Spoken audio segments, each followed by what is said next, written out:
गाड़ी रेस्ट पे पड़ी हुई थी, उसने अपना इंजन स्टार्ट किया। स्टार्ट में वो स्लो मूव कर रही है, but at the point B वो फास्ट मूव कर रही है। तो उस केस में हमारे पास कैसा ग्राफ बनेगा, वो डिस्प्लेसमेंट टाइम ग्राफ समझ नहीं आए हो, इधर आओ जल्दी मैं आपको समझाता हूँ। हमारे पास है 2 पॉइंट्स, लाइक पॉइंट ए और पॉइंट बी। हमने जाना है पॉइंट ए से पॉइंट बी की तरफ। इसके लिए हमारे पास डिफरेंट पाथ हो सकते हैं, लाइक फॉर एग्जांपल एक कुछ भी रैंडम पाथ हम ड्रॉ कर लेते हैं। पाथ इसको हम लाइक पाथ 1 कहते हैं, इसको पाथ 2 कहते हैं। बट जो हमारे पास एक स्ट्रेट लाइन में एक पाथ बनता है जो बिल्कुल स्ट्रेट लाइन होता है, फॉर एग्जांपल इसको हम पाथ 3 बोलते हैं। जो थर्ड पाथ होगा बेसिकली मिनिमम डिस्टेंस, वो बेसिकली हमारे पास होता है डिस्प्लेसमेंट। और पाथ होते हैं हमारे, पाथ 1 है, पाथ 2 है, वो बेसिकली हमारे पास कहलाते हैं डिस्टेंस। जैसे इस कंडीशन से हमको क्या पता चलता है, जो हमारे पास डिस्प्लेसमेंट होता है वो हमारे पास इक्वल टू और लेस देन डिस्टेंस हो सकता है। लाइक हमारे पास जो डिस्प्लेसमेंट है वो डिस्टेंस के इक्वल हो सकता है या उससे लेस हो सकता है। ये कंडीशन कभी भी नहीं हो सकती कि हमारे पास डिस्प्लेसमेंट डिस्टेंस से ग्रेटर हो। अच्छा स्टूडेंट, ग्राफ में फंसे रहते हैं। अभी हम थोड़ा ग्राफ डिस्कस कर लेते हैं कि फॉर एग्जांपल हमारे पास सपोज एक रोड है इधर, और पॉइंट ए के ऊपर हमारे पास एक कार है, और हम देखते हैं इनको उस कार का डिस्प्लेसमेंट टाइम के साथ कैसे वेरी कर रहा है। लाइक वो बढ़ रहा है, गिर रहा है, या चेंज नहीं हो रहा। अभी एक केस है फॉर एग्जांपल, एक टाइम पास हो रहा है बट जो कार है वो कहीं भी मूव नहीं कर रही है, एक ही जगह पे स्टिल है, यानी कि उसका डिस्प्लेसमेंट 0 है फॉर एग्जांपल। तो इस केस में हमारे पास यानी कि टाइम तो पास कर रहा है 4 सेकंड 5 सेकंड, तो उस केस में फॉर एग्जांपल अगर कार 0 डिस्प्लेसमेंट पे पड़ी हुई है तो उसका डिस्प्लेसमेंट बाय द टाइम हमेशा 0 ही रहेगा जब तक कि वो मूवमेंट स्टार्ट नहीं कर देती। और इस केस को हम रेस्ट केस भी बोल सकते हैं। लाइक कार हमारे पास रेस्ट पे है। सेकंड केस बन सकता है, फॉर एग्जांपल कार ने मूवमेंट स्टार्ट करनी है, उसने पॉइंट ए से पॉइंट बी की तरफ जाना है। पॉइंट ए से पॉइंट बी 5 मीटर है और कार पॉइंट बी तक जाने में 5 सेकंड लेती है। तो वो कार हर सेकंड में इक्वल इंटरवल, कार हर सेकंड में इक्वल डिस्प्लेसमेंट कवर करती है। 1 सेकंड में 1 मीटर, 2 सेकंड में 2 मीटर, 3 सेकंड में 3 मीटर। तो इसका हम ग्राफ देखते हैं, कैसे सेकंड में 1 मीटर, 2 सेकंड में 2 मीटर, 3 मीटर। तो इसमें हमारे पास एक लीनियर लाइन बनेगी जो कि डिस्प्लेसमेंट और टाइम को हमारे पास रिलेट करती है। और ये केस हमारे पास क्या कहलाता है, यूनिफॉर्म वेलोसिटी का, क्योंकि इस केस में हमारे पास जो डिस्प्लेसमेंट है वो इक्वल रेट के साथ चेंज हो रहा है। अच्छा, ग्राफ हमारे पास डिस्प्लेसमेंट और टाइम का बन रहा है, ये वेलोसिटी यहाँ झक मारने के लिए आ रही है। तो आपको एक्सप्लेन करता हूँ ये वेलोसिटी का कांसेप्ट कहां से है बेसिकली। अभी हम स्लोप को बेसिकली डिनोट करते हैं m से, और m हमारे पास क्या होता है, like basically y axis by x axis. जो भी हमारे पास टर्म y एक्सिस में होती है डिवाइडेड बाय x एक्सिस, यानी कि y बाय x। और अगर हमारे पास कोई डिफरेंट पॉइंट है, लाइक फॉर एग्जांपल मैं इस पॉइंट से इस पॉइंट की तरफ स्लोप फाइंड करना चाह रहा हूं, तो मैं सिंपली इसको इस तरह डिनोट कर सकता हूं, like y2 y1 over x2 x1। Like हमारे पास like y coordinate divided by x coordinate. अभी वेलोसिटी का फॉर्मूला तो सबको पता है, हमारे पास क्या होता है, like delta d by delta t, like displacement by time. Displacement by time में हम कह सकते हैं लाइक हमारे पास xf माइनस xi और tf माइनस di, अगर 2 पॉइंट्स के दरमियान हम डिफरेंस कर रहे हैं। इस केस में क्या है, हमारे पास इनिशियल पॉइंट 0 पे है, तो इसलिए हम इसको 0 रेफर कर सकते हैं।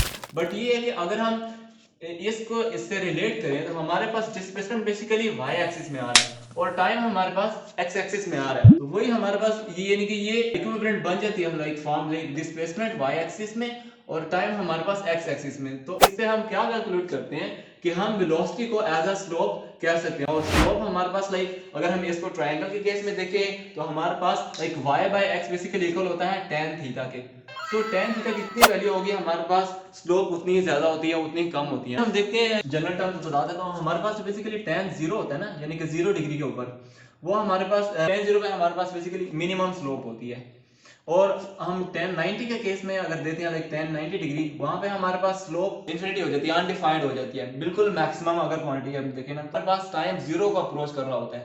ये स्ट्रेट लाइन, अभी इसको tan थीटा के एक्सपेरिमेंट स्लोप के ऊपर कोई भी पॉइंट लेता हूं, फॉर एग्जांपल मैं ये पॉइंट लेता हूं, तो इसका x एक्सिस के साथ मेरे पास थीटा ये है, फॉर एग्जांपल थीटा है।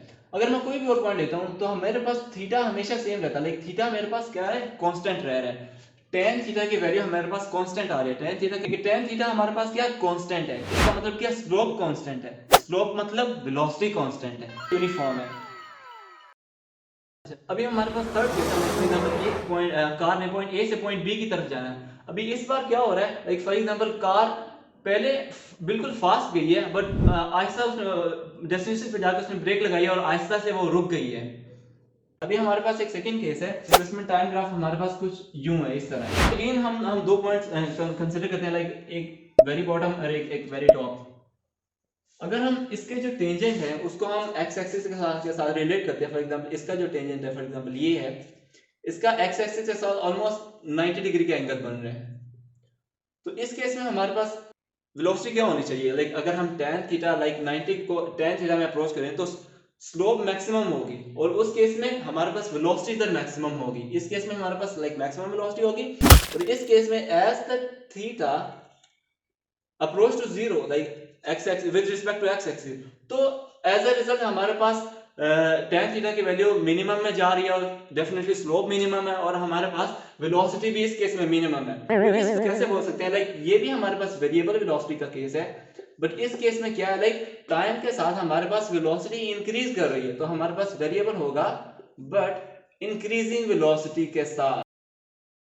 गाड़ी रेस्ट पर पड़ी थी, उसने अपना इंजन स्टार्ट किया, स्टार्ट में वो स्लो मूव कर रही है, but at the point B वो फास्ट मूव कर रही है। तो उस केस में हमारे पास कैसा ग्राफ बनेगा, वो हमारे पास होगा वेरिएबल वेलोसिटी होगी बट इंक्रीजिंग वेलोसिटी होगी। अगर डिस्प्लेसमेंट टाइम ग्राफ इस तरह कुछ होता है, सबसे पहले इसका देखते हैं डिस्प्लेसमेंट का टाइम के साथ क्या रिलेशन बन रहा है। अगर मैं ये पॉइंट देखता हूं तो इसका एक्स एक्सिस के साथ अगर मैं थीटा फाइंड करता हूं, यानी कि यहाँ पे एक मैं टेंजेंट ड्रॉ करता हूँ और इसका एक्स एक्सिस के साथ मैं थीटा देखता हूँ, और अभी मैं एक सेकंड पॉइंट लेता हूँ और इस पे एक टेंजेंट ड्रॉ करता हूँ और इसका एक्स एक्सिस के साथ में थीटा देखता हूँ और देखता हूँ इनमें क्या डिफरेंस है।